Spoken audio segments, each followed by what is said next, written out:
ஓம் சாந்தி. நல்ல அன்பா சிரிச்ச முகத்துல சந்தோஷமா சொல்லுங்க. ஓம் சாந்தி. உங்களுக்கு எல்லாருக்கும் திருஷ்டி கொடுக்கும் போது, திலகம் வைக்கும் போது, இது ஒரு ஸ்பெஷலான அனுபவம் எனக்கு ஏற்பட்டது. அதாவது நான் சும்மா உட்கார்ந்துருக்கிறேன், பாபா உங்களை பார்த்து ரொம்ப சந்தோஷப்படுறார். அப்படி ஒரு ஃபீலிங் இருக்கு. எப்போவுமே நாம் உங்களை ஒரு நல்ல பார்வையில், ஆன்மீக பார்வையில் உங்களுடைய ஆத்மாவை பார்த்து சந்தோஷமாக வைப்போம். அது வேற சந்தோஷம். ஆனால் இந்த முறை எனக்கு எப்படி இருந்ததுன்னா, பாபா உங்களை பார்த்து நான் எந்த முயற்சியும் பண்ணல, நான் அப்படியே இருக்கிறேன். அது பாட்டுக்கு அந்த அந்த ஸ்மைல் வருது. அப்படின்னா நான் சிரிக்கலை, நான் புன்முறுவல் செய்யலை. ஆனால் பாபா நீங்கள் வந்த உடனே அவர் அவளே ஒரு சந்தோஷமா உங்களை பார்க்குறாரு அப்படின்னு எனக்கு அதனால அதாவது காலையில முரளியில சொன்ன மாதிரி எனக்கு தோணுச்சு, பாபா எல்லாரையும் பார்த்துட்டு இருக்கிறேன், நான் எல்லாரையும் கேர் பண்றேன், எல்லாருக்கும் பாலனை கொடுக்குறேன். வரிசை கிரமமாக இருந்தாலும் எல்லார் மீது எனக்கு அக்கறை இருக்கு அப்படின்னு சொல்ற மாதிரி நான் இருக்கிற எல்லாருக்காகவும் அப்படின்ற மாதிரி ஒரு ஃபீலிங். எப்பவுமே நாம நல்ல ஸ்திதியில இருப்போம், உங்களுக்கும் அந்த நல்ல வைப்ரேஷனோடு திலகம் வைக்கிறோம். ஆனா இன்றைக்கு வேற விதமான ஒரு ஃபீலிங் இருந்தது. உங்களுக்கு என்ன தோணுச்சு எனக்கு தெரியல, இல்லைங்களா? அதனால கவலையற்ற வாழ்க்கை, பயமற்ற வாழ்க்கை. பாபா இருக்கிறார், அதை காட்டுறார். நான் இருக்கிறேன், நான் பார்த்துக்கிறேன், இல்லையா, நான் பாலனை கொடுக்குறேன் அப்படின்னு பாபா சொல்ற விதத்துல எல்லாருமே என்னுடைய குடும்பம், உலகமே என்னுடைய எல்லையற்ற குடும்பம். நான் எல்லாரையும் பார்க்கும் போது உங்களை நான் பார்க்க மாட்டேன்னா, யார் என்னை புரிஞ்சுக்கிட்டு என்னுடையவர்களாக ஆயிருக்கீங்களோ அவங்கள நான் பார்க்க மாட்டேனான்ற மாதிரி இருந்தது. அடுத்தது, இன்றைக்கு நம்ம பட்டி வச்சிருக்கிறோம். இந்த பட்டினுடைய தலைப்பை நான் யோக தபஸ்யா பட்டின்னு தான் வச்சிருக்கேன், இல்லையா? இப்போ எல்லாரும் யோகிகள் தான், இல்லையா? இப்ப நீங்க செய்யற யோகால உங்களுக்கு திருப்தி இருக்கா? நீங்க செய்யற யோகால திருப்தி இருக்கு? நான் நல்லா யோகா செய்யறேன், நான் நல்லா யோகியா இருக்கிறேன் அப்படின்ற அந்த ஃபீலிங் உங்களுக்கு வருதா? அப்படின்னா என்ன அர்த்தம்? நான் பாபா நினைக்கிறது உட்காரும் போது அவ்வளோ நல்ல பிராப்திகள் அடையணும், வேற எந்த சிந்தனை வரக்கூடாது, வேற எதுவுமே மாயினுடைய தடைகள் வரக்கூடாது. உட்கார்ந்தனா அப்படியே பாபாவுடைய அன்பில மூழ்கணும், இல்லை அந்த அமைதியினுடைய அனுபவத்துல இருக்கணும், சரீரத்தையே மறந்துடணும், சரீர உலகத்தையே மறந்துடணும், பரந்தாமத்துக்கு போயிடணும். அந்த மாதிரி எல்லாம் நல்ல நிலைகள் இருந்ததுன்னா நம்முடைய யோகத்துல நம்ம எப்படி இருக்கிறோம்? திருப்தியா இருக்கிறோம். இல்லைன்னா பாட்டை கேட்போம், டைமை பார்ப்போம், முடிஞ்சிடுச்சா, செய்யறோம் யோகா, இல்லைன்னு அந்த தூக்கத்தை வென்று அமிர்த வேலையில உட்கார்றோம், இல்லையா? பாபா பாபான்னு சொல்லுவோம், மற்ற விஷயங்களும் வருது, அதுக்கப்புறம் டைம் ஆயிடுத்தான்னு பார்ப்போம். அந்த மாதிரி இல்லாம இந்த பட்டினுடைய லட்சியம் என்னன்னா, நான் ஒரு நல்ல யோகா பயிற்சி செய்யக்கூடிய ஆத்மாவாக ஆகணும், நல்ல யோகியாக ஆகணும், நல்ல யோகா அபியாசம் பண்ணணும். ஏன் அப்படின்னா கடைசியில இப்ப சமீபத்துல இந்த வாரம் முரளியில 2-3 தடவை பாபா சொன்னார், கடைசியில நமக்கு வேற வேற விதமா ஒரு முறை யோக பலம் தான் உங்களுக்கு உதவும் அப்படின்றார். இன்னைக்கு கூட நினைவு யாத்திரை தான் உங்களுக்கு கடைசியில கை கொடுக்கும், இல்லையா? அதனால நம்ம ஒவ்வொருத்தரும் இப்பவும் இன்னும் நமக்கு நேரம் இருக்கு, ஆகையால நல்ல யோகா பயிற்சி செய்யணும். எல்லாரும் பாபாவை நினைக்கிறோம், இல்லைன்னு சொல்லலை, இல்லையா? பாபாவை நினைக்கிறோம், பாபாவுடைய நியமங்கள் படி நடக்கிறோம், முரளி கேட்கிறோம், எல்லாமே பாபாவின் குழந்தைகளாக இருக்கிறோம். ஆனால் நல்ல யோகயுக்த நிலைக்கு போகணும். யோகியா இருக்கிறோம், இல்லைன்னு சொல்லல. ஆனா இப்ப எந்த நிலைக்கு போகணும்? யோகயுக்த நிலை. அப்படின்னா நம்ம என்ன செயல் செய்யறோமோ அந்த ஒவ்வொரு செயல்லையும் யோகம் நிறைந்து இருக்கணும். அப்படின்னா பாபா நினைவில் ஒவ்வொரு காரியத்தையும் நான் செய்யணும். கவனம் இருக்கிறது இல்லை. என்னுடைய அனுபவமே சொல்றேன், கவனம் இருக்கிறது இல்லை. இடையிடையில அந்த வேலையினுடைய கான்சியஸ்ல போயிடுவோம். இதை செய்யணும், அதை உள்ளுக்குள்ள பாபா நினைவு இருக்கும். ஆனாலும் ஒரு நல்ல யோகயுக்த நிலை இருக்கு. சில நேரங்கள்ல இருக்கு, பட் சில நேரங்கள்ல என்ன ஆயிடுது, அந்த தேக அபிமானம் அப்படி வரலன்னாலும் அந்த யோகயுக்த நிலை இருக்கிறது இல்லை. அதனால நாமும் கவனம் வச்சு அட்டென்ஷன் வச்சு அந்த பயிற்சி செய்துட்டு இருக்கிறோம். அதாவது ஒவ்வொரு அந்த செயல்லையும் யோகா இருக்கணும். யோக யுக்த நிலையில இருந்து ஒவ்வொரு காரியத்தையும் செய்யணும். ஏன் நம்ம யோக யுக்தர்களா இருக்கணும் அப்படின்னா, அப்போதான் நம்ம நல்ல தபஸ்வி ஆக முடியும். தபஸ்வியா பட்டின்னா பாபா வெறும் தவம் சொல்லல, தபஸ்வின்றாரு நம்மளை பார்த்து, இல்லையா? தபஸ்விகள் அப்படின்னா நம்ம தவ வாழ்க்கை வாழ்பவர்கள். இப்ப நல்ல யோகா பண்ணணும்னா சில பேர் 4 மணி நேரம் 2 மணி நேரம் கூட யோகா பண்ணுவாங்க. ஆனாலும் மாற்றமே வந்திருக்காது. அதனால தபஸ்யா அப்படின்னா அது என்ன அர்த்தம்? அதாவது யோகியிலிருந்து யோகயுக்தர்களிலிருந்து நம்ம இப்ப யாராகணும்? தபஸ்வி ஆகணும்.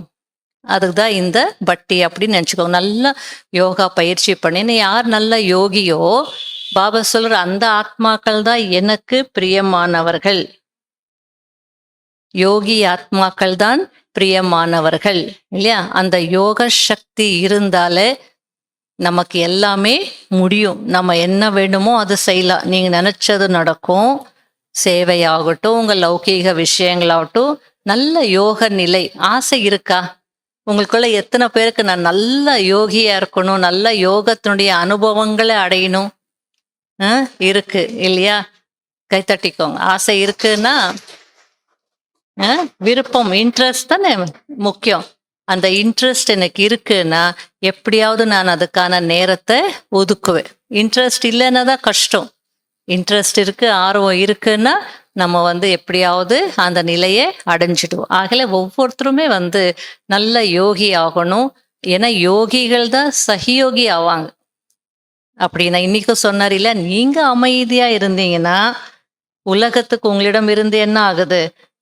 அந்த அமைதியினுடைய கிரணங்கள், வைப்ரேஷன்ஸ் போயிட்டே இருக்கு. அப்போ யோகி, நம்ம யோகி ஆத்மா ஆயிருக்கிறோம் அப்படின்னா யோகிகள் தான் உலகத்திற்கு ஒரு வரமாக இருக்கிறோம். யோசிச்சு பாருங்க, நம்ம யோகா பண்றோம், உலகத்துக்கு நம்ம ஒரு வரமாக இருக்கிறோம், வரதானமாக இருக்கிறோம். ஏன் அப்படின்னா நம்ம யோகா செய்யறதுனால அந்த வைப்ரேஷன்ஸ் என்ன ஆகுது? உலகத்துக்கும் போயிட்டு இருக்கு, இல்லையா? ஆகையில பாபா யோகி ஆகணும். யோகி ஆகக்கூடியவர்கள் தான் சகியோகின உதவியாளர்கள். பாபாவுக்கும் நம்ம உதவியாளர்கள் ஆகலாம். அதே நேரத்துல உலகத்திற்கும் அதுதான் உண்மையான சேவை, இல்லையா? எனக்கு உண்மையான பாலனை அப்படின்னா நான் என்ன நினைப்பேன்? யோகத்தின் பாலனை அப்படின்னு தான் நினைப்பேன். பேசலாம், இல்ல வேற வேற விதமாக பாலனை கொடுக்கலாம், இல்லையா? ஞானம் சொல்லலாம். ஆனாலும் அந்த யோகத்துல அவங்களுக்கு பாலனை கிடைச்சிடுது, யோகத்துல உங்களுக்கு அனுபவம் கிடைச்சதுன்னா நீங்க எவ்வளோ பக்கா ஆயிடுவீங்க, இல்லையா? உறுதியானவர்களாக ஆயிடுவீங்க, இல்லையா?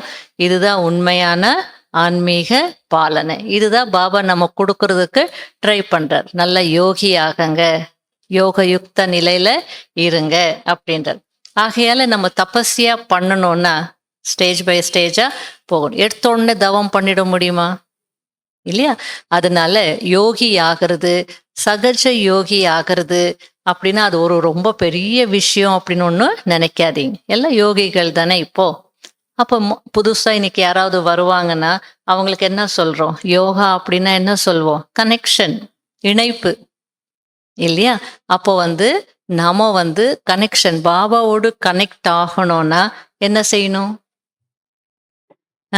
தேக உணர்வை விடணும். அந்த வயர் 2 வயர் கனெக்ட் பண்ணணும்னா என்ன பண்ணுவாங்க? மேலே இருக்கக்கூடிய இன்சுலேஷன் நீக்கிட்டு தான் உள்ள இருக்கிற காப்பர் அல்லது சில்வர் வயரை கனெக்ட் பண்றாங்க. அப்போ தானே கரண்ட் பாஸ் ஆகும். அது போல நான் என்னை தேகம்னு நினைச்சிட்டு இருந்தேன் அப்படின்னா நிச்சயமா என்ன ஆக முடியாது? பாபாவோடு கனெக்ட் ஆக முடியாது. ஆகையில மைண்ட்ல இருக்கணும், நான் எனக்கு பாபாவோடு நான் கனெக்ட் ஆகணும், எனக்கு பாபாவின் கனெக்ஷன் கிடைக்கணும்னா நான் எந்த பயிற்சி பண்ணணும்? ஆத்மா அபிமானியாக இருப்பதற்கான பயிற்சி செய்யணும். ஒரு முரளிலையும் பாபா என்ன சொல்றார்?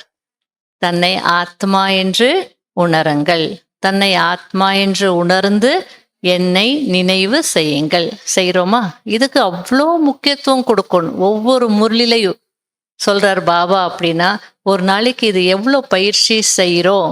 ஆத்மானா உட்கார்ந்து நான் ஆத்மா அப்படின்னு நினைக்கிறது கிடையாது. உள்ளுக்குள்ள நான் ஆத்மா இல்லையா? யாரை பார்த்தாலும் அவங்களே எப்படி பார்க்கணும்? ஆத்மாவாக பார்க்கணும். இது போல நம்ம பிராக்டிஸ் பண்ணோம் அப்படின்னா உண்மையிலும் நமக்கு எப்பவுமே பாபாவுடைய கனெக்ஷன் இருந்துகிட்டே இருக்கு. இதான் ஃபர்ஸ்ட். இதுக்குதான் பாபா நினைவுன்றது பக்தியிலேயே செய்யறாங்க இல்லையா? ஏதாவது ஒரு பாட்டு பாடுறாங்க, பஜனை பண்றாங்க, மந்திரம் சொல்றாங்க, இல்ல படத்தை பார்க்கறாங்க, அது நினைக்கிறாங்க. நினைவுன்றது ரொம்ப ஈஸியான விஷயம். யோகா அப்படின்றது என்ன? சரீர உணர்வு மறந்து சரீரத்துல இருந்து விடுபட்டு ஆத்ம உணர்வுல இருந்து நினைக்கணும். இந்த பயிற்சி நம்ம செய்யல அப்படின்னா, ஏபிசிடியில வரலன்னா அதுக்கு எப்படி வார்த்தைகள் எழுத முடியும்?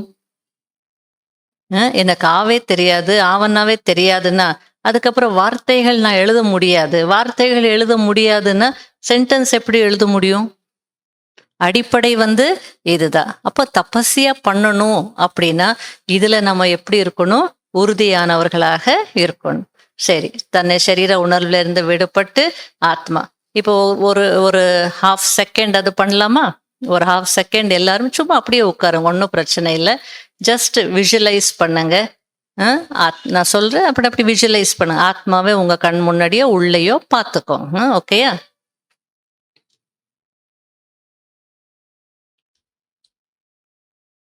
நான் என்னுடைய ஆத்மஸ்வரூபத்தில் இருக்கின்றேன். பூர்வ மத்தியில் ஜோதிர் பிந்துவாக, நட்சத்திரமாக பிரகாசித்துக் கொண்டிருக்கிறேன். உங்களுடைய நிஜ ஸ்வரூபத்தை பாருங்க. அந்த நிலையில நிலைத்து விடுங்க.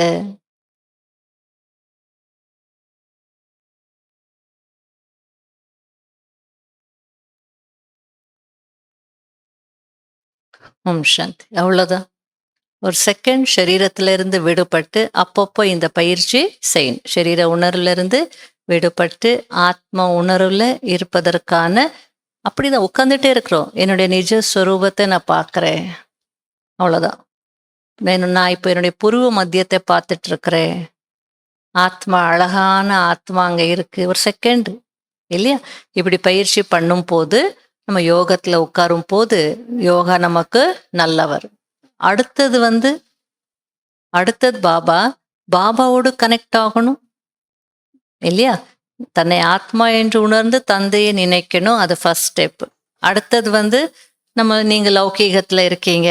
பாபா உங்களை உலகத்துல உங்களை ஒரு எக்ஸாம்பிளா வச்சிருக்காரு, ஒரு சாம்பிளா வச்சிருக்காரு. பொதுவா கடையில சாம்பிள் எப்படி இருக்கணும்? தரமானதா இருக்கணும். சாம்பிள் பார்த்துதான் என்ன பண்ணுவாங்க? கடைக்குள்ள வருவாங்க. அது போல எங்களை பார்த்தோன்னே எல்லாரும் என்ன பண்ணுவாங்க? பயந்துருவாங்க. அவங்களுக்கு என்ன, அவங்க இல்ல பயப்படலைன்னாலும் யோகா பண்ணணும், அவங்களுக்கு என்ன அவங்க பண்ணுவாங்க? எல்லாத்தையும் விட்டுட்டு வந்திருக்காங்க இல்லையா? ஆனால் உலகத்துல இருக்கிறவங்களுக்கு யாரு சாம்பிள்? நீங்க தான் சாம்பிள். அப்ப சாம்பிள் எப்பவுமே எப்படி இருக்கணும்? நான் மறந்து மாத்திர விஷயங்கள்ல கூட கேட்டுட்டேன்.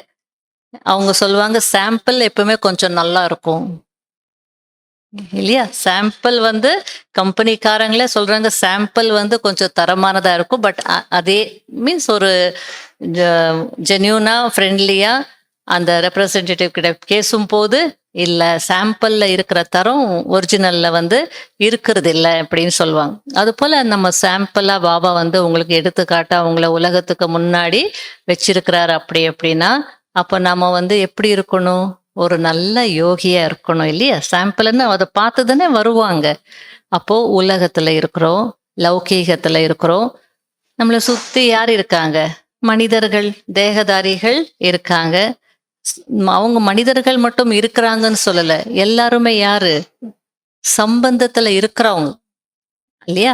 அப்ப சம்பந்தத்துல இருக்கிறாங்கன்னா ஏதாவது ஒரு விஷயம் நடந்துகிட்டு தான் இருக்கும். குழந்தைகள் ஏதோ பண்ணுவாங்க இல்லையா?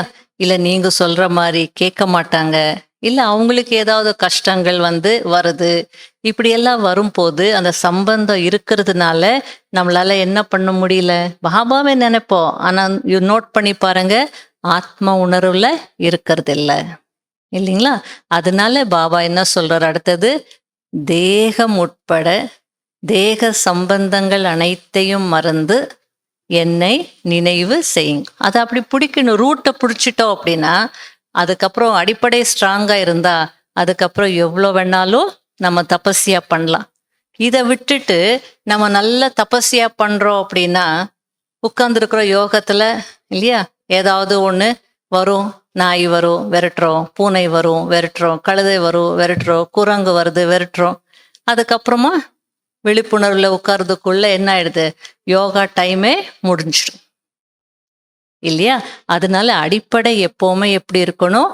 நான் எப்போ யோகத்துக்கு உட்கார்றேனோ நினைச்ச உடனே ஆத்ம உணர்வுக்கு வந்துடணும். இது அங்க உட்காரும் போது நினைச்சா வராது. நீண்ட நாள் பயிற்சி இருந்தால்தான் அது யோகத்துல நமக்கு உதவியா இருக்கும். அப்ப அந்த தேக சம்பந்தம் எல்லாத்தையும் மறக்கணும் அப்படின்னா என்ன அர்த்தம்? எல்லாத்தையும் விட்டுடணும்னு அர்த்தமா? இல்ல, அவங்க எல்லாம் இருப்பாங்க. ஆனா நான் யார், என்னுடையவர் யார்? ஜானகி தாதி எப்பவுமே கடைசியில என்ன சொல்வாங்க? மே கௌன் மேரா கௌன், நான் யார், என்னுடையவர் யார் இல்லையா? அப்ப என்னுடையவர் யார், நான் யாருடையவன்? சர்வ சம்பந்தமும் எப்போ நம்ம ஒரு பாபாவிடம் வைக்கிறோமோ அவங்களுக்கு யோகா கஷ்டம் ஆகவே ஆகாது. அவங்களுடைய யோகா கண்டிப்பா நல்லா இருக்கும். அதனால சர்வ சம்பந்தம் பாபா. தந்தையும் அவர்தான், தாயும் அவர்தான், டீச்சரும் அவர்தான், தோழன், தோழி, மகன் எல்லாருமே. உலகத்துல எத்தனை சம்பந்தங்கள் உறவுகள் இருக்கோ அதெல்லாம் எனக்கு பாபா நீங்க பயிற்சி பண்ணீங்கன்னா அப்போ உங்களுக்கு புத்தி வேற எங்கேயும் போவாது. யார் என்ன பண்ணாலும் அந்த பிரபாவம் உங்கள் மீது ஏற்படவே படாது. ஆகையால பாபா சொல்றார், எல்லாத்தையும் மறந்து சர்வ சம்பந்தி, என்னை நீங்க சர்வ சம்பந்தியாக ஆக்கிக்கோங்க, சர்வ சம்பந்தத்தை என்னிடம் வையுங்க அப்படின்றார். அப்ப எனக்கு ஒரு பாபா தான், எனக்கு என்னுடையவர் ஒரு பாபா தான் அப்படின்னு நம்ம இருக்கும் போது அப்போ எப்படி இருக்கும் நம்முடைய யோகா? உங்களுடையவங்களை நினைக்கிறது கஷ்டமா? உங்களுடையவங்களை யாரையாவது நினைக்கிறதுக்கு, மாமா, சித்தி, சித்தப்பா யாரையாவது நினைக்கிறதுக்கு கஷ்டமா? இல்லை இல்லையா? அது போல நான் பாபாவினுடையவன் அப்படி நினைக்கும் போது, பாபா என்னுடையவர், எனக்கு ஒரு பாபா தவிர வேற யாரும் இல்லை அப்படின்னு நீண்ட காலமா நம்ம பயிற்சி பண்ணியிருந்தோம் அப்படின்னா அப்ப யோகா பயிற்சி எப்படி இருக்கும்? அவ்வளவுதான், உட்கார்ந்த உடனே என்ன ஆயிடுவோம்? பறந்துடும். புரியுதா? காலையில ஒரு பறவை பார்த்தேன், பறந்துகிட்டே இருக்கு, பாடிட்டே இருக்கு, அந்த மியூசிக் பண்ணிக்கிட்டே பறக்குது. ஆஹா, எவ்வளோ நல்லா இருக்கு! பறந்துகிட்டும் இருக்கும், பாடிட்டே இருக்கும். இன்னொரு பக்கம் பார்த்தா இப்படி யோசிச்ச, பாடிட்டே பறந்துட்டு இருக்கு. அது பறந்துகிட்டே பாடிட்டு இருந்துச்சு. ஆனா நான் மாத்தி யோசிச்சேன், பாடிக்கொண்டே அந்த பறவை என்ன பண்ணிட்டு இருக்கு? பறந்துட்டு இருக்கு. அப்ப நாம நினைச்சிட்டே போக முடியாதா? காரியங்கள் செய்ய முடியாதா? பறவையால செய்ய முடியும் அப்படின்னு சொல்லும் போது நம்மளால செய்ய முடியாதா? அப்ப நாம் என்ன செய்யணும்? பறந்து கொண்டே பாடணும், பாடிக்கொண்டே பறக்கணும். பாடுறதுன்னா இந்த பாட்டு இல்லை, நாம செய்ய வேண்டிய வேலைகள். நமக்கு நிறைய இருக்கு இல்லையா? நிர்வாகம் செய்ய வேண்டிய பொறுப்புகள் இருக்கு இல்லையா? அது எந்த பொறுப்பாக இருந்தாலும் அந்த பொறுப்புகள் செய்யும் போது எப்படி செய்யணும்? பாடிக்கொண்டே செய்யணும்னா என்ன அர்த்தம்? குஷி குஷியாக, சந்தோஷமாக செய்யணும். அதுல எந்த விதமான கஷ்டமோ தொந்தரவோ நம்ம ஃபீல் பண்ண கூடாது. அதுக்கு தான் பாபா கர்ம யோகியாக இருங்க. மூன்றாவது ஸ்டேஜ் யோகத்துக்கு கர்ம யோகியா இருக்கணும். அப்படின்னா ஒவ்வொரு கர்மத்திலையும் பாபாவனுடைய அந்த யோகயுக்த நிலை சொன்னேன் இல்லையா, அந்த நினைவு இல்லாம ஒரு கர்மா நம்ம செய்யவே கூடாது. அதுக்கு தான் பறவை ஞாபகம் வச்சுக்கோங்க. அந்த ஒரு பறவையால பறந்து கொண்டே பாட முடியும்னா, நான் பாபாவை நினைத்து கொண்டே ஒரு வேலையை செய்ய முடியாதா? முடியுமா? முடியாதா? முடியும் இல்லையா? அப்படி பிராக்டிஸ் பண்ணு. குஷி இருக்கணும், ஊக்கம், உற்சாகம், குஷி. குஷியா நம்ம ஒவ்வொரு நாளும், இது முதல் நாள், இன்றைய நாள், இன்றைக்கு நான் நல்லா வாழணும். நேத்துக்கு எவ்வளோ பிரச்சனைகள் நடந்திருக்கும், அது முடிஞ்சிடுச்சு. இன்றைக்கு எனக்கு 24 மணி நேரம் முயற்சி செய்யறதுக்கு பாபா எனக்கு கொடுத்துருக்கிறார் இல்ல. ஒரு கணக்கு சொல்றாங்க லௌகீகத்துல, அதாவது கர்ம கணக்கு இருக்கே, எவ்வளோ பந்தனங்கள் இருக்கே, எவ்வளோ சுமைகள் இருக்கே, நான் எப்படி பறப்பேன் அப்படின்னா இருக்கலாமா? இறைவன் பறக்கிறதுக்கு வாய்ப்பு கொடுத்துருக்கிறாரா? அதாவது அவங்க ஒரு கணக்கு சொல்றாங்க, 33% கர்மா கணக்கு. அதை நம்ம ஒன்றும் பண்ண முடியாது. இது எப்பயோ செய்துட்டோம், எப்பயோ நம்ம விதைச்சிட்டோம், தெரியல.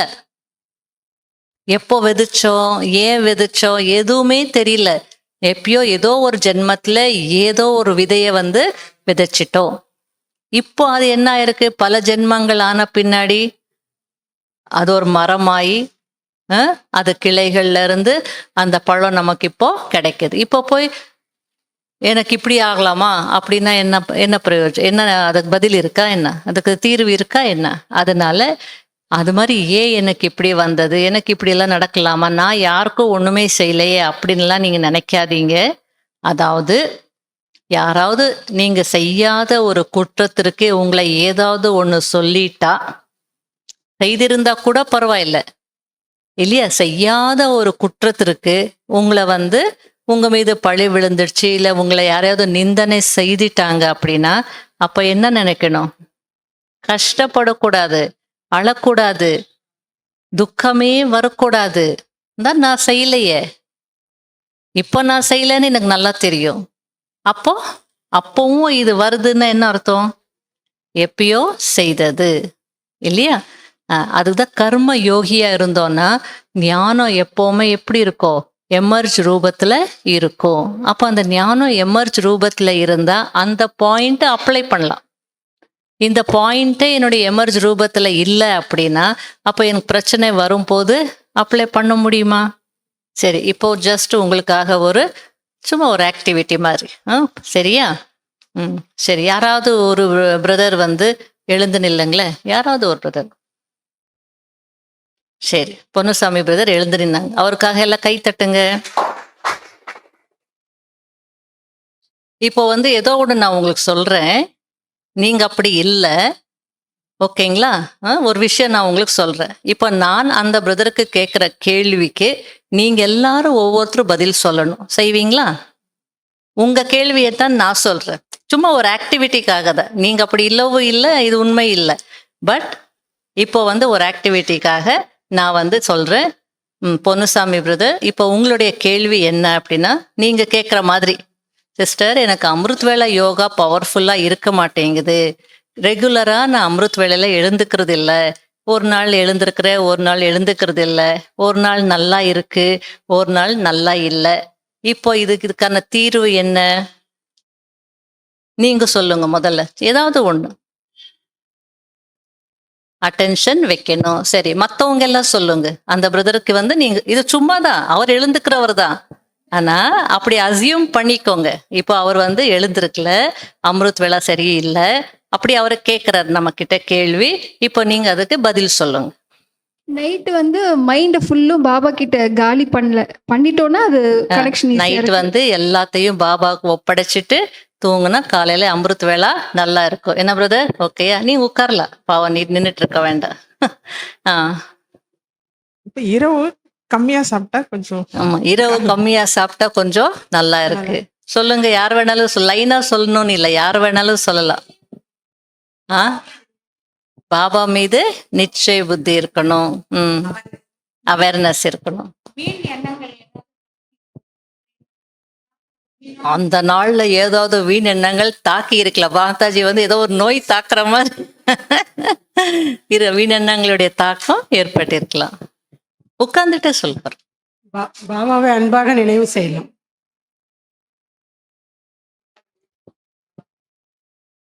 பாபா மீது அன்பு இருந்தா ஆட்டோமேட்டிக்கா நம்மளுக்கு அது பாபா மீது அன்பு இருந்தா அமிர்த் வேளை மிஸ் ஆகாதா?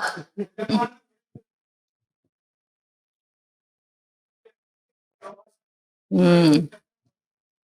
ஆமா, உடல் உழைப்பு கூட கொஞ்சம் சரியா இருக்கணும், ப்ராப்பர் ரெஸ்ட் இருக்கணும். அப்படி இல்லைன்னா உடல் வந்து ஒத்துழைக்காது. சரி. கேட்கல. சீக்கிரம் படுத்தா சூப்பர். சீக்கிரம் படுத்தா சீக்கிரம் எழுஞ்சுக்கலாம், கஷ்டமே இல்லை.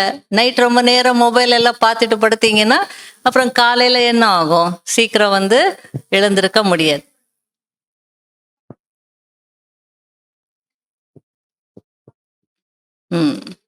இப்ப தூக்கம் நல்லா வருது, பிரச்சனை இல்லை. யோகா வந்து அமிர்த வேளையில நல்லா பாபா எப்படி விரும்புறாரோ அப்படி பவர்ஃபுல்லா இருக்கணும்.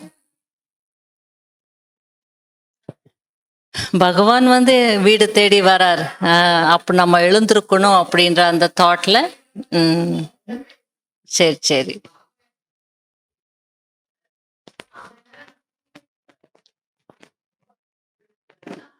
சரி, அதிர்ஷ்டத்தை எழுப்புறதுக்காக பாபா வந்து வராரு. Okay okay. முதல் நியமம் அது. அதை விட்டா எங்க போறது? முதல் நியமத்துல பக்காவா இருக்கணும். அந்த ஒரு அட்டென்ஷன் வேணும். பாத்தீங்களா, இப்ப எல்லாருக்கும் எல்லாம் தெரியுது இல்லையா? இப்ப தீர்வு கொடுக்கணும்னு சொன்னா எல்லாரும் என்ன பண்ணுவீங்க? செய்வேன். ஆனா அமிர்த் வேளையில வந்து யோகா நல்லா இல்லைன்னா அந்த நேரத்துல என்ன பண்ணுவீங்க? யோகா நல்லாவே வரல, சோம்பலா இருக்கு, சோம்பேறித்தனமா இருக்கு, இல்ல கவனக்குறைவா இருக்கிற மாதிரி இருக்கு இல்லையா? அதனால நமக்கு வந்து ஞானம் தெரியும், ஆனா அந்த ஞானத்தை என்ன பண்றது இல்ல, அப்ளை பண்றது இல்ல லைஃப்ல. அதை அப்ளை பண்ணும் போதுதான் என்ன ஆகும்?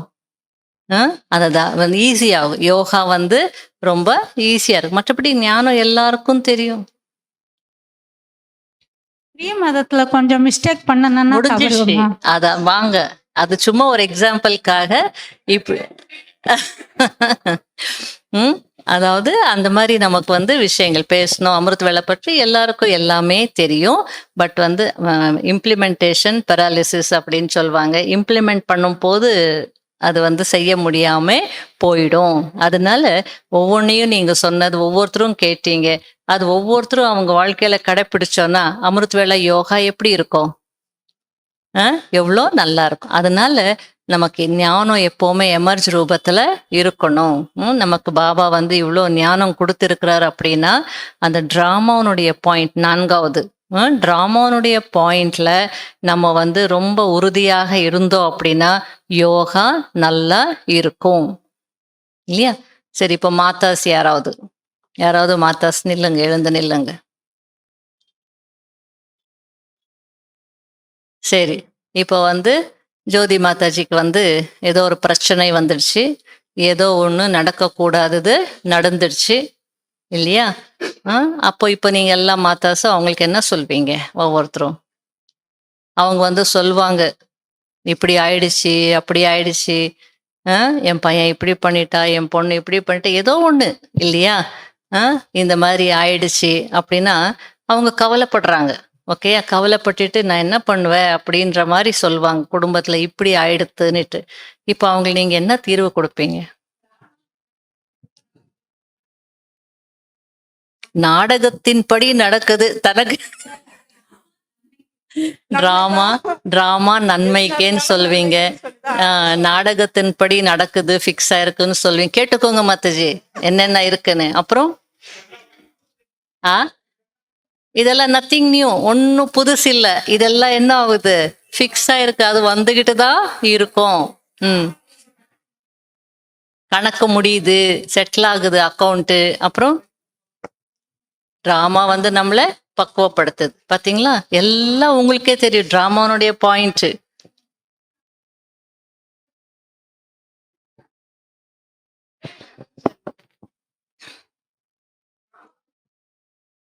சொல்லிட்டார், டிராமா வந்து பக்குவப்படுத்துது, உறுதியாக்குது ம்.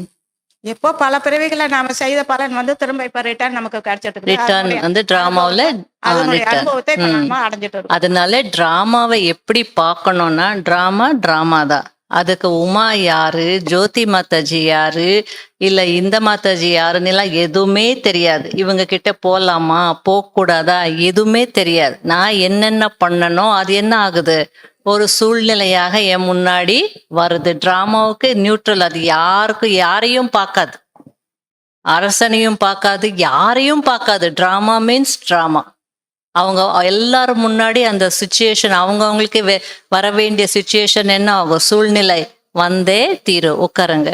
ஆகையால டிராமானுடைய விஷயத்துல நம்ம கனெக்ஷன் நல்லா இருக்கணும். முதல்ல ஆத்மா கனெக்ஷன் இருக்கணும், பாபாவோட கனெக்ஷன் இருக்கணும், சர்வ சம்பந்தம் இருக்கணும், கர்ம யோகியா இருக்கணும். அதே நேரத்துல இப்போ பாபாவோடு ஏன் நமக்கு நல்ல கனெக்டடா இருக்கணும் அப்படின்னா, இப்போ மொபைல் ஃபுல் டே யூஸ் பண்றீங்கல்ல, கொஞ்சம் சார்ஜ் கம்மி ஆயிடுத்து 40க்கு போயிடுச்சுன்னா என்ன பண்ணுவீங்க, உடனே சார்ஜ் 60க்கே சில பேர்லாம் என்ன பண்றாங்க, 60 ஆயிடுச்சு அப்புறம் என்ன பண்றதுன்னு சொல்லி உடனே சார்ஜ் பண்றாங்க. அப்போ தனக்கு மட்டும் சார்ஜ் பண்ண மாட்டேங்கிறோம். காலையில இருந்து எல்லா வேலை செய்தோ, பேசணும், சமைச்சோ, இல்லை ஏதோ ஒரு பிரச்சனையை ஃபேஸ் பண்ணோம் இல்லையா, ஏதோ ஒன்று நோயோ ஏதோ ஒன்று வந்துச்சு. அப்போ வந்து 100% சார்ஜ் பண்ணி இருந்தது 80 ஆயிடுச்சு, 60 ஆயிடுச்சு, 40 ஆயிடுச்சு. கவனிக்கவே இல்லைன்னா என்ன ஆயிடும், 20க்கு கூட போயிடும். அப்போ என்ன செய்யணும்னா, கர்ம யோகி அப்படின்னா ஃபுல் டே ஏதாவது ஒரு விதத்துல பாபாவோடு என்ன இருக்கணும், கனெக்டடாக இருக்கணும். அது போக் வேணா வைங்க, நினைக்கிறோம் இல்லை, டிராஃபிக் கண்ட்ரோல் வருது, என்ன பண்றோம், அதில் இதெல்லாம் நியமம் செய்யணும் அப்படி இல்லை, இதெல்லாம் சார்ஜிங். நமக்கு பாபாவை நினைக்கிறதுக்கு ஒரு வாய்ப்பு இல்லையா. நம்ம வீட்டை விட்டு வெளியே போறோம், பாபா இந்த காரியத்துக்கு நான் போறேன் அப்படின்னு சொன்னா அது ஒரு கனெக்ஷன். வெளியில இருந்து வீட்டுக்குள்ள வரோம், பாபா போனேன் நல்லபடியே இது முடிஞ்சிடுச்சு நான் வரேன். போகும்போது பாபா நீங்க ஆசீர்வாதம் பண்ணுங்க, இந்த வேலை நல்லா முடியணும்னு போங்க, சொல்லிட்டு போங்க. வரும்போது இப்படி ஆயிடுச்சுன்னு தேங்க்ஸ் சொல்லுங்க. இதெல்லாம் என்னது, இது பழக்கங்கள். சொல்லணும், வரும்போது கூட சொல்லணும். கொஞ்சம் சில நேரத்தில் ஆகும், நீங்கள் சொல்றது இல்லைன்னு சொல்லலை, அதை தேங்க்ஸ் லேட்டாக கூட சொல்லுவோம், மறக்க மாட்டோம். இல்லை அந்த நேரத்திலேயே சொல்லிட்டு இருப்போம் தேங்க்ஸு. இருந்தாலும் நம்ம வந்து என்ன பண்ணணும், கொஞ்சம் வந்து அதுக்கெல்லாம் வந்து டைம் வந்து கொடுக்கணும். டைம் கொடுத்து நம்ம வந்து பாபாவுடைய கனெக்ஷனில், எப்படியாவது பாபாவுடைய கனெக்ஷனில் இருக்கிறதுக்கு நம்ம என்ன செய்யணும், முயற்சி செய்துக்கிட்டே இருக்கணும். அதுதான் சார்ஜில் இருக்கிறது அப்படின்னு. அப்போ நீங்கள் யுக்தி யூஸ் பண்ணுங்க. சேவை செய்கிறோம், அப்போ பாபா நினைவில் பாபா இந்த ஆத்மாவுக்கு நாங்கள் ஞானம் சொல்ல போறேன்னா அது சார்ஜ் ஆயிடுது இல்லை, கனெக்ஷன் கிடைச்சிடுது இல்லையா. இது போல நீங்கள் என்ன செய்தாலும் சார்ஜ் ஆகணும்னு முதல்ல நீங்கள் பாபா கனெக்ஷனில் இருந்துக்கிட்டு நான் என்னை சார்ஜ் பண்ணிட்டு அதுக்கப்புறம் தான் செய்யணும் அப்படின்னு நீங்கள் நினச்சிங்க அப்படின்னா எப்போவுமே பாபாவுடைய கனெக்ஷனில் இருந்துக்கிட்டே இருப்பீங்க. அதுதான் கர்ம யோகம். அதுக்கப்புறம் ட்ராமாவே நேசிக்கணும், ட்ராமாவே வெறுக்கக்கூடாது. ஏன் எனக்கு மட்டும் இப்படியெல்லாம் நடக்குதுன்னு நினைக்கக்கூடாது. வரும் அதெல்லாம், ஆனாலும் என்ன நான் மட்டும் இவ்வளோ பாவம் செய்திருக்கிறேனா இல்லையா, நான் மட்டும் இவ்வளோ, அவங்கெல்லாம் நல்லா இருக்காங்க, நான் மட்டும் அவ்வளோ, நான் இந்த சில நேரத்தில் இப்படி வரும், இந்த ஜென்மத்தில் நான் எதுவும் செய்யலையே, அப்போ போன ஜென்மத்தில் நான் இப்படிலாம் செய்திருப்பேனா, அந்த சம்ஸ்காரமே இல்லையே, அப்போ நான் எப்படி இதெல்லாம் செய்திருப்பேன், எப்படி நம்புறது. பாபா சொல்லியிருக்கிறாரு அப்படின்னா இப்போ அதுல எல்லாம் அந்த மாதிரி எண்ணங்கள்ல நேரத்தை வந்து இழக்கிறதுக்கான சமயம் இல்லை. புரியுதுங்களா. அதனால டிராமாவை ஸ்வீகாரம் பண்ணுங்க, டிராமாவை ஏத்துக்கோங்க.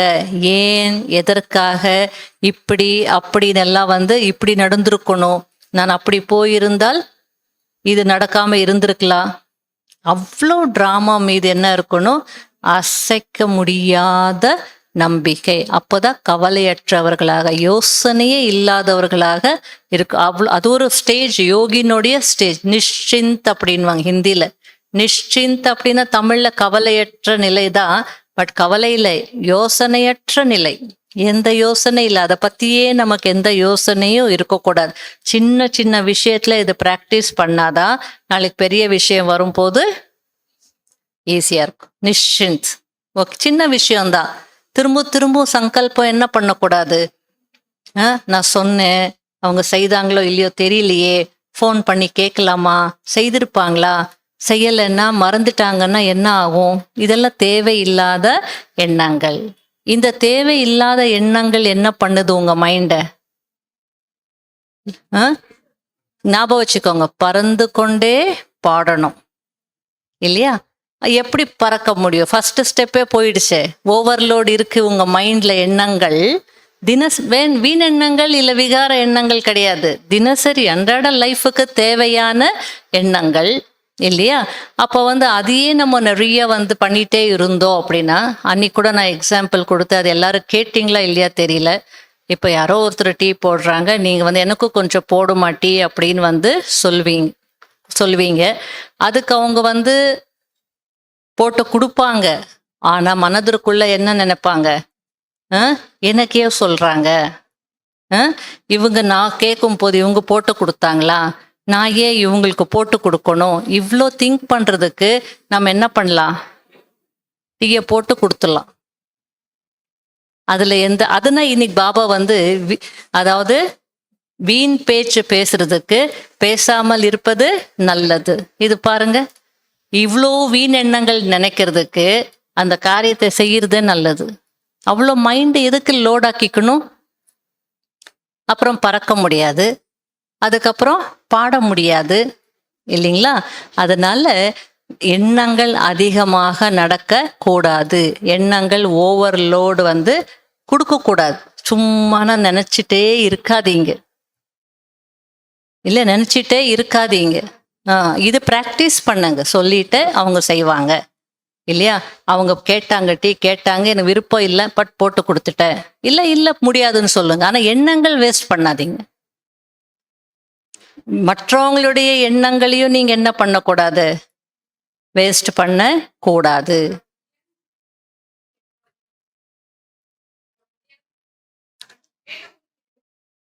எண்ணங்கள் அதுக்கு தான் நான் சொன்னேன், மற்றவங்களுக்கும் எண்ணங்கள் ஓட விட, என்னால மற்றவங்களுக்கும் எண்ணங்கள் ஓடக்கூடாது. ஏன்னா அவங்க எண்ணங்கள் இது லாஜிக்கா பார்த்தா ஓகே, ஆனா யோகத்துக்கு இது என்ன ஆகுது?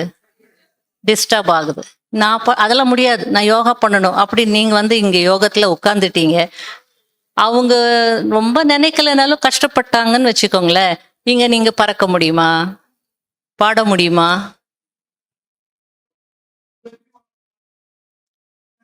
இது வரைக்கும் வருமா பாட்டு, அதுக்கப்புறம் வராதா இல்லையா? இது பார்க்கணும் யுக்தியா.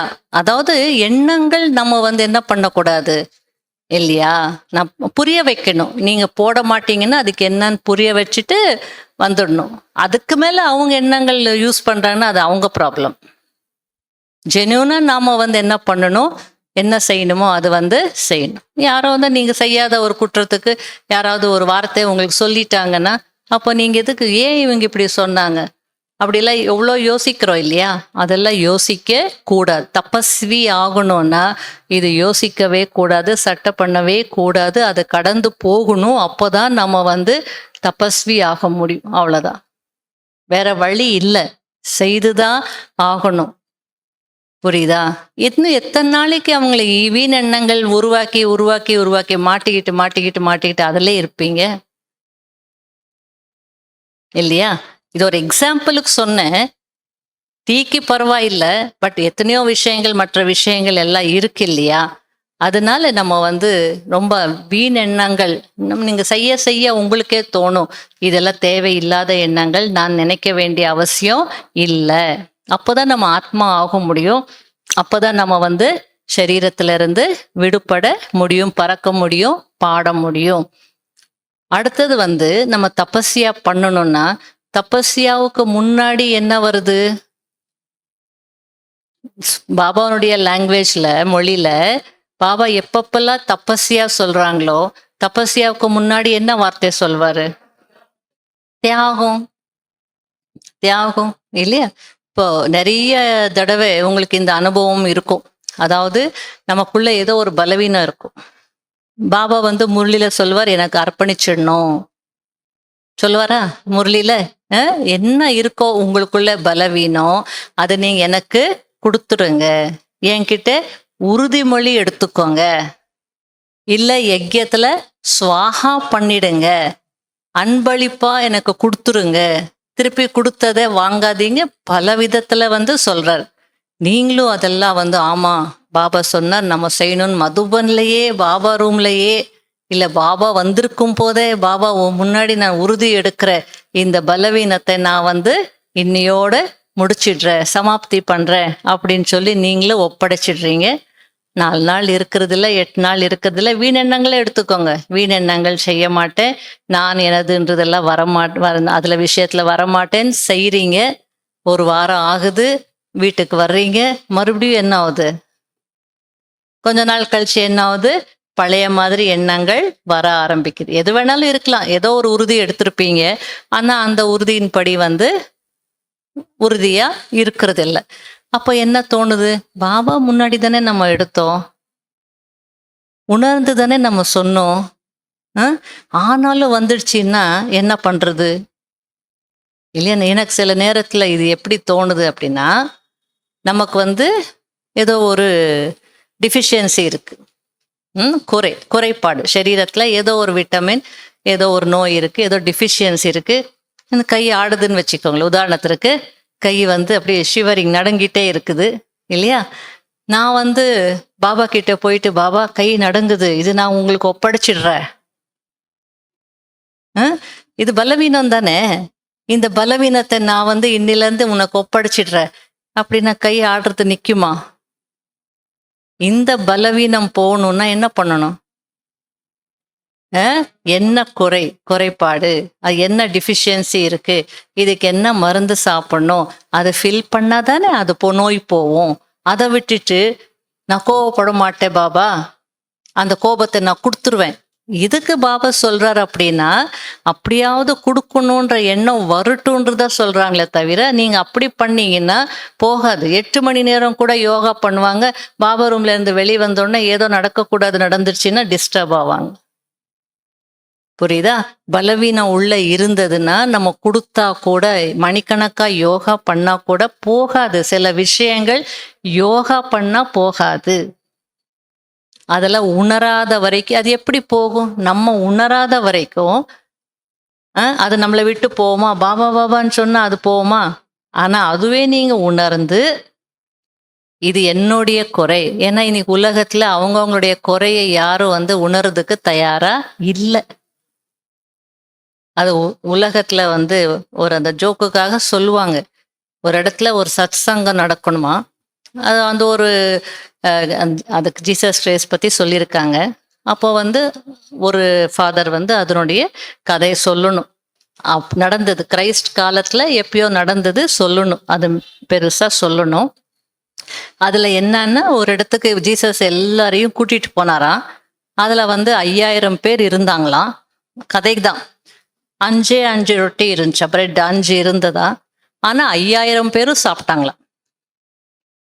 அது அப்படி போகுது, மீன்ஸ் அது ஒரு அதிசயத்தை அவர் செய்தார் அப்படின்னு ஒரு கதைக்கு அப்படி கதை போகுது.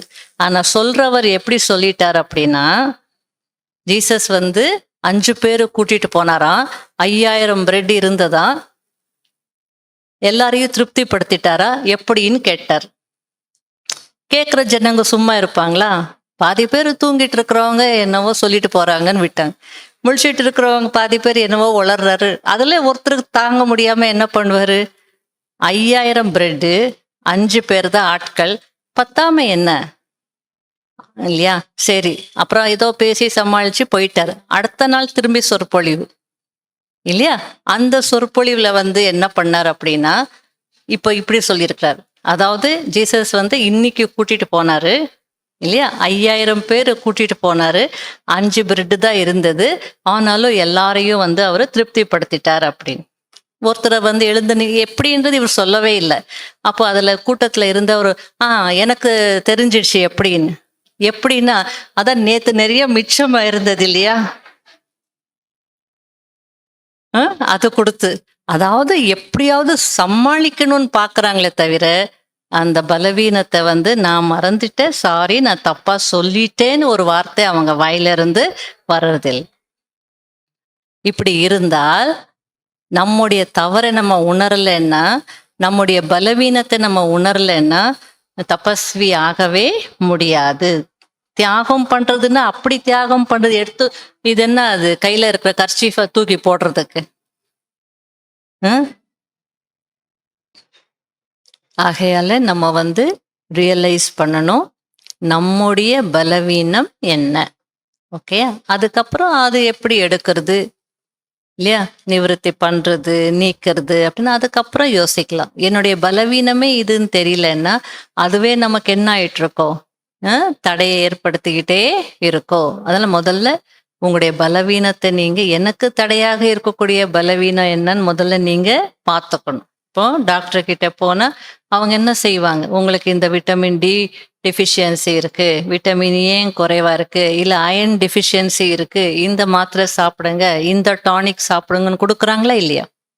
அது போல நமக்கு என்ன பலவீனம் அப்படின்னு கண்டுபிடிச்சி அதுக்கு வேண்டிய சக்தி நம்ம வந்து கொடுக்கணும். பாபா கை அசை இதாவது ஆடிட்டே இருக்கு, எனக்கு ஆசீர்வாதம் பண்ணுங்க பாபா, எனக்கு சக்தி கொடுங்கன்னு இல்லை.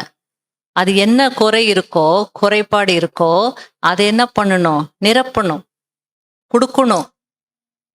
அதுக்கப்புறம் பாபா கிட்ட இருந்து நம்ம என்ன பண்ணணும், சக்தி. உதாரணத்துக்கு எனக்கு பொறுமை கம்மியா இருக்கு பாபா, அதனாலதான் நான் கோவப்படுறேன், நான் சத்தமா பேசுறேன், அல்லது அவசரமா நான் காரியங்கள் செய்யறேன்னா முதல்ல எனக்கு என்ன கோபம் வருது பாபா, நான் கோபத்தை விட்டுடுறேன்னா கோபம் போவாது. எனக்கு கோபம் வருது அப்படின்னா அது காரணம் என்னன்னு கண்டுபிடிக்கணும். எனக்கு பொறுமை சக்தி கம்மியா இருக்கு, இல்ல அவசரமா செய்யற அந்த புத்தி இருக்கு, நிதானமா நான் செய்யறது இல்ல நான் எல்லாத்துக்கிட்டேருந்து ரொம்ப எதிர்பார்க்கிறேன், அந்த எதிர்பார்ப்புக்கு ஏத்த மாதிரி அவங்க செய்யாத நேரத்துல எனக்கு கோபமா வருது. என்ன இருக்கோ அது முதல்ல நீங்க கண்டுபிடிக்கணும். அதுக்கப்புறம் அதுக்கு பாபா என்ன பாயிண்ட் சொல்லியிருக்கிறாரோ அதை நீங்க அப்ளை பண்ணணும். இதுதான் இந்த டிஃபிஷியன்சிக்கு இதை நம்ம என்ன பண்ணணும், இந்த மெடிசன் எடுத்துக்கணும். அப்படி எடுத்துக்கிட்டோம் அப்படின்னா நம்ம வந்து என்ன ஆயிடும், கோபத்தை பாபா கொடுத்துட்டேன்னா போயிடும். அதை நான் உணராம வந்து நான் சமாளிக்கிறேன், நான் செய்தது ரைட்டுன்னு சொல்றேன், அவங்க அப்படி பண்ணாங்க இல்லையா, அதான் நான் இப்படி ஆயிடுச்சுன்னு நான் பண்ணேன்னா நானே அப்படி பண்றேன். அந்த மாதிரி நீங்க இப்படிலாம் பண்ணீங்க அதனால்தான் எனக்கு இப்படி ஆச்சுன்னு சொன்னா அது நம்மளை விட்டு போகவே போகாது.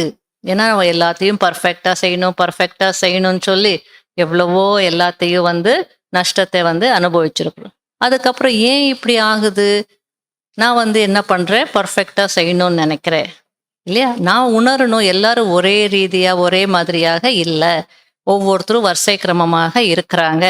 அப்போ சிலருக்கு அதிகமா புரிய வைக்கணும், சிலருக்கு இன்னும் வேற ஏதோ செய்யணும். இப்படி நம்ம செய்யும் போது அவங்க வந்து புரிஞ்சுப்பாங்க. இப்படிதான் நிவர்த்தி பண்ணணுமே தவிர நம்ம வந்து எனக்கு கோப பாவம் நான் கொடுத்துட்டேன்னா அது கோபம் வந்து போகாது. இன்னும் நல்ல ஒரு எக்ஸாம்பிள் அப்படின்னா, இப்போ வந்து இருளை நீங்க நீக்க முடியுமா? இப்போ வெளிச்சம் எங்க இருந்து வருது அப்படின்னா அதுக்கு என்ன இருக்கு, சோர்ஸ் இருக்கு, சூரிய ஒளி.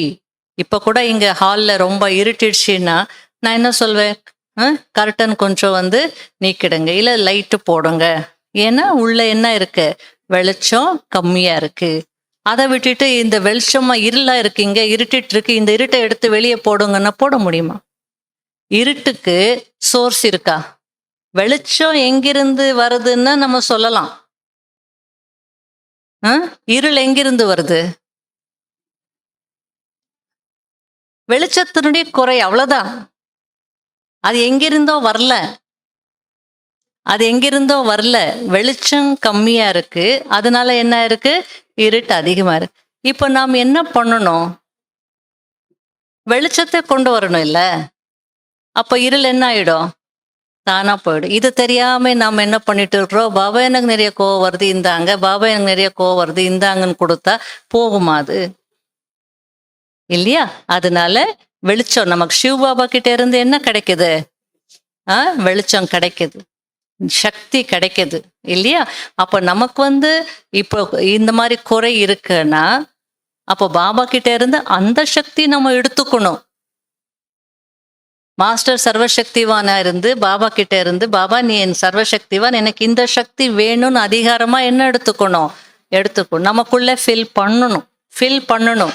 அப்ப நமக்குள்ள அந்த வெளிச்சம் ஃபில் ஆயிடுச்சுன்னா அந்த கை ஆடுறது என்ன ஆகும்? சக்தி உள்ள வந்துடுச்சுன்னா கை நான் அசைக்கணும்னு நினைச்சாலும் என்ன ஆகாது? அது ஆடாது இல்லையா? புரியுதா? அதான் பலவீனமா அந்த தியாகம். இதை நம்ம தியாகம் பண்ணிட்டோம்னா அப்ப நமக்கு அது தடையா இருக்காது. அப்ப நம்ம எப்படி இருக்கலாம்? தபஸ்வியாக இருக்கலாம். ஒரு தபஸ்வி அப்படின்னா இன்னைக்கு பாபா சொன்ன மாதிரி ஏகாந்தத்துல கொஞ்ச நேரமாவது இருக்கணும். தனிமை, அதுக்கப்புறம் சுய சிந்தனை. பக்தியில சொல்லியிருக்காங்க ஏகாந்தம், ஸ்வசிந்தன், இது 2 இருந்தால்தான் நாம நல்ல தபஸ்வி ஆக முடியும். அல்லது தபஸ்வியாக இருக்கக்கூடியவங்க கண்டிப்பா இந்த 2 விஷயங்களையும் செய்யணும். ஏகாந்தத்துல இருக்கணும், அதுக்கு அடுத்தது சுய சிந்தனை செய்யணும். அப்போ சுய சிந்தனை அப்படின்னா நம்ம என்ன எடுத்துக்கலாம்? ஸ்வமான் எடுத்துக்கோங்க இல்லையா? உட்காருங்க, சுய சிந்தனை செய்யுங்க, உங்களையே கேள்வி கேட்டுக்கோங்க. பாபா என்னை தேர்ந்தெடுத்திருக்கிறாரு, எதுக்காக தேர்ந்தெடுத்திருப்பார் என்ன? எதுக்காக பாபா என்ன வரும் இல்ல? உலகத்துல யார் யாரோ எப்படி எப்படியோ என்னென்னவோ செய்யறவங்க எல்லாம் இருக்கிறாங்க.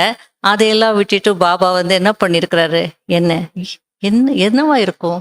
எதுக்காக பாபா என்னை தேர்ந்தெடுத்தாரு? என்ன பதில் வரணும்?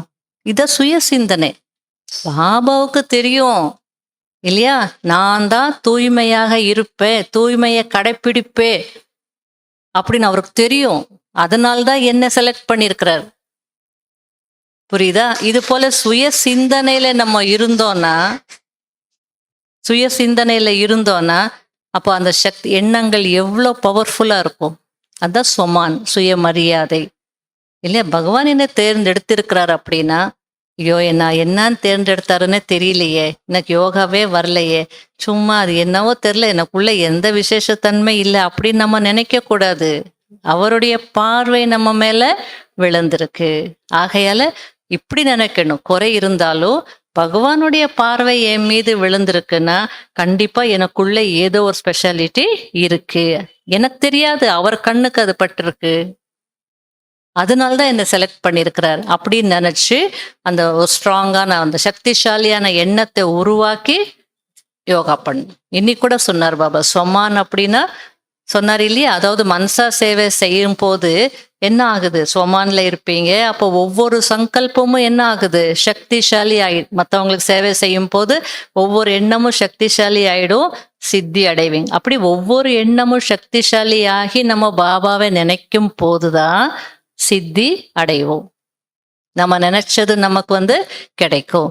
அப்ப இதெல்லாம் நம்ம பண்ணிட்டே இருந்தா அப்ப நம்ம தபஸ்யா பண்ணலாம், அல்லது தபஸ்வி வாழ்க்கை வாழலாம் இல்லையா? அதனால தபஸ்வின்னு நம்ம நியமங்கள்ல எல்லாத்துலயும் நம்ம கரெக்டா இருக்கணும். முக்கியமா பாபா சேமிக்கணும் அப்படின்றார். யோகா பண்ணோம், யோகயுக்த வாழ்க்கை வாழ்ந்தோம், அதுக்கப்புறம் தபஸ்யா பண்ணோம், அதுக்கப்புறம் சேமிக்கணும். நம்மளுதே எவ்வளோ 63 ஜென்மங்களுடைய விக்கர்மங்களுடைய சுமை இருக்கு. ஓகேயா? அதையெல்லாம் என்ன பண்ணணும்? இன்னைக்கு சொன்னார் இல்லையா, கொஞ்சம் கணக்கு முடிங்களேன், பார்த்துக்கோங்களேன். ஏதோ கொஞ்சம்ன்றாரு, 63 ஜென்மங்களுடைய கணக்கு முடிக்கணும், கொஞ்சம் உங்க கணக்கு முடிங்கன்றாங்க. சரி, நல்லா யோகா பண்ணி டெய்லி 2 மணி நேரம் அட்லீஸ்ட் நான் உட்கார்ந்து யோகா பண்ணி மற்ற நேரத்துலையும் பாபா நினைவுல இருந்து எல்லாம் செய்து 3 hours 4 hours சார்ட்டை மெயின்டைன் பண்ணி என்னுடைய விக்கர்மத்தை விநாசம் பண்ணேன் இல்லையா? இன்னும் என்ன செய்யணும்? அதிகமா செய்யணும் சேமிக்கிறதுக்கு. புரியுதா? இப்போ நம்ம உங்ககிட்ட இருந்து நான் வாங்கியிருக்கேன், 10,000 வாங்கியிருக்கேன், நான் 10,000 வட்டியோடு திருப்பி கொடுத்தா அது வியாபாரம். நான் வாங்கினேன், எவ்வளோ வாங்கினேனோ அவ்வளோ நான் ரிட்டர்ன் உங்களுக்கு கொடுத்துட்டேன். சப்போஸ் அதுவே உங்ககிட்ட இருந்து 10,000 வாங்கினேன், ஆனா என்னால திருப்பி கொடுக்க முடியல, 8,000 தான் கொடுக்க முடியுது, 9,000 தான் திருப்பி கொடுக்க முடியுதுன்னா அப்போ இன்னைக்கு மீதி இன்னும் என்ன இருக்கும்? 1,000 ரூபாய் அப்படியே என் கணக்குல டெபிட் அது இருந்துகிட்டே இருக்கும் இல்லையா? அதுவும் சேர்ந்துகிட்டே போகும் இல்லையா? சேமிக்கிறதுனா என்ன அப்படின்னா, நான் எவ்வளோ உங்ககிட்ட இருந்து வாங்கியிருக்கிறேனோ அதுக்கு அதிகமா என்ன பண்ணணும்? கொடுக்கணும். இல்லையா? இவங்ககிட்ட என்ன 10,000 வாங்கினா நான் உங்களுக்கு 15 கொடுத்தா 20 கொடுத்தா உங்க கணக்கு எவ்வளவோ உங்ககிட்ட வாங்கினது அது முடிஞ்சு அதுக்கப்புறம் அது என்ன ஆகும்? சேமிப்பு. இது போல எத்தனை ஆத்மாக்கள் கிட்ட நம்ம கணக்கு பட்டிருக்கோம். அதனால்தான் பாபா கொடு கொடு கொடுன்னு சொல்றாரு. ஏன் தெரியாது, கணக்கெல்லாம் போட முடியாது. கொடுத்துட்டே இருங்க. அவங்களது கொடுத்தது கழிச்சது போக என்ன ஆயிட்டு இருக்கோம்? சேமிப்பாயிட்டே போகும். அதனால நம்ம எவ்வளோ வாங்கியிருக்கிறோமோ அதை விட அதிகமாக நம்ம கொடுத்தால்தான் சேமிப்பு. ஓகேயா? அந்த சேமிப்பு இருந்தால்தான் நீங்க வள்ளலாகி தானமே பண்ண முடியும். சேமிப்பே இல்லைன்னா நீங்க எப்படி தானம் பண்ணுவீங்க? சொன்னார் இல்லையா, இன்னைக்கு வள்ளல் ஆகணும், பாபா போல நீங்க கொடுக்கணும்னு சொன்னார் இல்லையா? இவ்வளோ எல்லாம் செய்தா தபஸ்யா பண்ணாதான் சேமிக்க முடியும். சேமிச்சாதான் நீங்க கொடுக்க முடியும், வள்ளல் ஆக முடியும். இவ்வளோ விஷயங்களுக்காக நாம் என்ன பண்ண வேண்டியிருக்கு? நல்லா யோகா பண்ண வேண்டி இருக்கு இல்லையா? அதனால தபஸ்யா, நான் நல்ல யோகா பயிற்சி, இவ்வளோ விஷயங்கள் இருக்கு, ஆகையில நான் நல்ல யோகா பயிற்சி பண்ணணும், நல்ல தபஸ்யா பண்ணணும். இல்லைன்னா திரும்ப திரும்ப ஜென்மம் எடுத்துட்டு இருப்பீங்க. அது பாபா திரும்ப திரும்ப சொல்லிட்டாரு. கடைசியில அந்திம நேரத்துல யோகா தான் உங்களுக்கு உதவும், வேலைக்கு உதவும். திரும்ப திரும்ப பல முரளிகள்ல பல ரூபங்கள்ல சொல்லிட்டார். அப்பவும் நம்ம காரணங்கள் சொல்லிட்டு சாக்கு போக்கு சொல்லிட்டு இருந்தோம்னா என்ன ஆகும்? கடைசியில என்ன ஆகும்? இல்லையா? ஆகையால இன்றிலிருந்து ஒரு உறுதி எடுத்துக்கோங்க. யோகா பயிற்சி நீங்க மணிக்கணக்கா உட்கார்ந்து செய்யணும்னு இல்லை. எவ்வளோ நம்ம நேரம் செய்கிறோமோ அது அந்த யோகா குவாலிட்டேட்டிவா இருக்கணும். அப்படின்னா தரமானதாக இருக்கணும், திருப்தியா இருக்கணும். நான் 5 நிமிஷம் பாபா நினைச்சேன், 10 நிமிஷம் பாபா நினைச்சேன், அன்புல மூழ்கிட்டேன், எனக்கு வீண் எண்ணங்கள் வரல, அல்லது வேற எந்த ஒரு வெறுப்போ அல்லது யாரோட எனக்கு சண்டையோ அல்லது கொஞ்சம் மனஸ்தாபமோ அவங்க எண்ணங்கள் எல்லாம் என்னுடைய உணர்வுகள் மாறல அப்படின்னு வரும்போதுதான் அந்த யோகா தான் நல்ல கணக்குல நமக்கு யூஸ் ஆகும். புரியுதுங்களா? அதனால கொடுக்கணும்னா கூட உங்க மைண்ட் நல்லா இருக்கணும். வள்ளல் ஆகணும்னா சும்மா அப்படி ஆயிட முடியாது. உங்க மனசுக்குள்ள பொறாமை வச்சிருக்கீங்க, வெறுப்பு வச்சிருக்கீங்க, துக்கம் வச்சிருக்கீங்க, கஷ்டம் வச்சிருக்கீங்க. அப்புறம் நீங்க பாபாவுடைய சக்தி கொடுக்குறேன்னு சொன்னா யார் வாங்குவாங்க? சும்மா தண்ணீர் விநியோகம் பண்ணுங்க, அதுல கொஞ்சம் ஏதோ அழுக்கு இருக்கு, பாக்குறவங்க என்ன பண்ணும்? பார்த்துட்டு தானே குடிப்பாங்க. அதனால மைண்டையும் சுத்தமாக்கிக்கணும், தவசக்தியும் இருக்கணும், சேமிக்கவும் செய்யணும். அப்போதான் நம்ம என்ன பண்ண முடியும்? கொடுக்க முடியும். அதனாலதான் பாபா செல்ல குழந்தைகளே, இனிமையான குழந்தைகளே, கண்டெடுத்த குழந்தைகளே, அன்பாக என்ன பண்ண சொல்றாரு? நினைவு செய்யுங்க. அதனாலதான் இன்னைக்கு சொல்லிட்டாரு, என்ன போல யாரும் புரிய வைக்க முடியாது. என்ன போல யாரும் புரிய வச்சு உங்களை புத்திசாலிகளாக ஆக்க முடியாது. புத்திசாலிகள் ஆயிட்டோம் இல்ல? அப்ப என்ன பண்ணணும்? நம்முடைய யோகா பயிற்சியை நன்றாக செய்யணும் இல்லைங்களா? இதுதான் இன்னைக்கு பாபா யோக தபஸ்யா பட்டியல ஷேர் பண்ண வேண்டிய விஷயம். ஓகேங்களா? ஓம் சாந்தி.